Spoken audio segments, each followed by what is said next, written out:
భగవద్గీత అధ్యాయం 3 శ్లోకం 36 శ్లోకం అదకేన ప్రయుక్తోయం పాపం చరతి పురుషః అనిచ్చన్నపి వార్ష్ణేయ బలాదివ నియోజితః.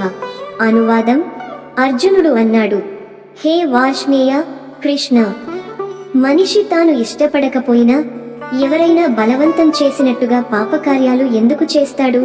వివరణ: అర్జునుడు ఇక్కడ ఒక లోతైన మానవ సమస్యను ప్రశ్నిస్తున్నాడు. మనసులో చేయకూడదనిపించినా ఎందుకు మనం చెడు పనులు చేస్తాము? ఇది కేవలం యుద్ధం సందర్భంలోనే కాకుండా ప్రతి మనిషి రోజువారీ జీవితంలో జరిగే సంఘటన. కొన్నిసార్లు మనసు, బుద్ధి నిరాకరించిన ఒక లోపలి శక్తి మనల్ని తప్పుదారి వైపు లాక్కుంటుంది. తాత్విక సందేశం: మన లోపలి ఆసక్తి, డిజైర్ మరియు కోపం, యాంగర్, ఇవే పాపకార్యాలకు ప్రధాన కారణమని కృష్ణుడు తరువాతి శ్లోకంలో వివరిస్తాడు. మనసు నియంత్రణ లేకపోతే మనిషి తనే తనకు శత్రువు అవుతాడు.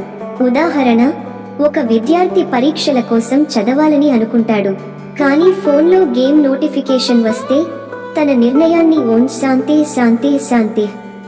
కామెంట్లలో మీ అభిప్రాయాన్ని చెప్పండి, లైక్ చేయండి. ఈ తాత్విక సందేశాన్ని మీ మిత్రులతో షేర్ చేసుకోండి. తదుపరి శ్లోకానికి ఛానల్ సబ్స్క్రైబ్ చేయండి. ధన్యవాదములు. జై శ్రీ కృష్ణ.